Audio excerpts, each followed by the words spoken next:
Hello আসসালামু আলাইকুম, it's me পারিশা from আয়েশ খাইছেন। Sorry, hi just kidding.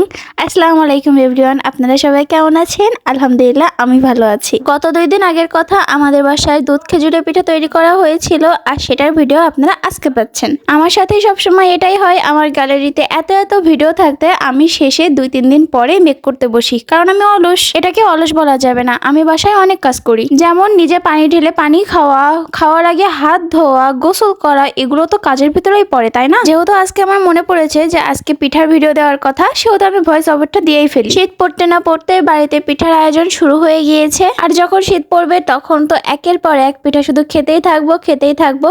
আর আজকের যে পিঠাটা বানাচ্ছি সেটার নাম হচ্ছে দুধ খেজুরের পিঠা। আমি তো পিঠার নামটা আগে থেকে জানিয়ে দিলাম, তো আপনারা জানাবেন যে এই পিঠার নাম আপনারা নিজ নিজ এলাকায় কি বলে থাকেন। এই ডোটা কিভাবে মাখানো হয়েছে সেটা জেনে নিয়ে চলুন। দুধের ভিতরে দিয়েছিল গরম মশলার গুঁড়ো, চিনি আর একটু সামান্য পরিমাণ লবণ। তারপর এই আটাগুলো দিয়ে এরকম খামির মেরে নিয়েছে। অন্যদিকে আব্বু গাছের ছাল থেকে এরকম ছাল কেটে নিয়ে এসেছে, আর সেগুলো আম্মু বটুর সাহায্যে উপরে ছালগুলো কেটে নিয়ে এরকম একটা শেপ দিয়েছে। কলা গাছের ছাল এটা। আর তারপর নিয়ে নিয়েছিলাম 4টে পাটকাঠি। এই দুধ খেজুরের পিঠা তৈরি করতে এই 2টা জিনিস মাস্ট বি লাগবেই। তারপর অন্যদিকে নানি আপু দুধ বসিয়ে দিয়েছে পিঠাগুলো তৈরির পরপরই দুধের ভিতরে ভিজিয়ে দেবে বলে। এখানে 2 হাঁড়ি দুধ গরম করা হচ্ছে, আর 2 হাঁড়ির ভিতরেই দিয়ে দিল তেজপাতা, আর এর ভিতরে আগে থেকে লবণ আর চিনি দেওয়া আছে। এদিকে দুধ গরম হতে থাক, আর অন্যদিকে আমরা পিঠা তৈরি করা শুরু করে ফেলি। আম্মু ইতিমধ্যে কয়েকটা পিঠা তৈরি করে ফেলেছে, এরপর আমি পিঠা তৈরি করব। তার আগে আম্মুর কাছ থেকে দেখে নিচ্ছিলাম যে আম্মু কিভাবে করে, আর আম্মু এত দ্রুত করছিল ভাবাই যায় না। এখানে দেখুন কতটা ইজি করা, কিন্তু প্রথম করতে গেলে আমারও এরকম লেগে যাচ্ছিল, আর আম্মুর 2-1টা লাগছিল, বেশি না।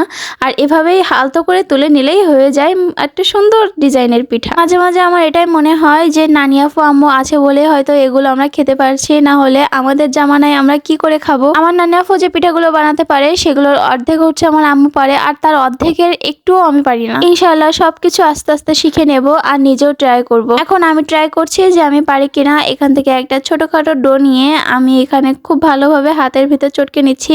এর আগে হাতের ভিতরে কিন্তু অলরেডি আমি তেল মেখে নিয়েছি, আর কলার ওপরেও একটু তেল মাখিয়ে দিয়েছি। তারপর এখানে আস্তেভাবে চেপে দিলাম, আর এই চেপে দেওয়ার কারণেই আমার আসলে সমস্যাটা হয়ে গিয়েছে, আমি পারছিলামই না। এই দেখুন শুধু সরে আসছে, মানে ওটার সাথে একদম লেগে গিয়েছিল। পরে আমি নানি আপুকে ডাক দিলাম যে এটা কিভাবে করব দেখিয়ে দিন।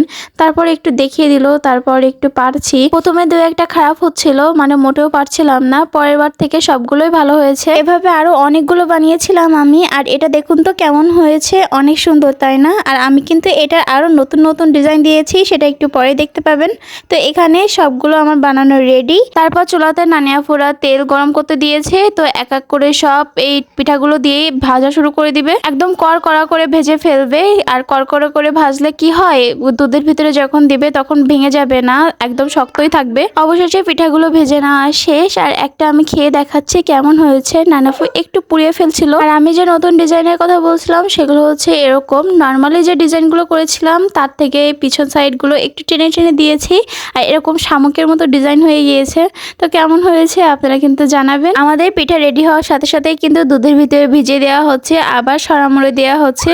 আর বাই দা ওয়ে, আমার ভিডিওতে মাঝে মাঝে আমার বেবির সাউন্ড একটু পাবেন, কারণ আমি ভয়েস ওভার দেওয়ার সময় সে পাশ থেকে একটু কথা বলে, তো ব্যাপার না। আল্লাহ হাফেজ।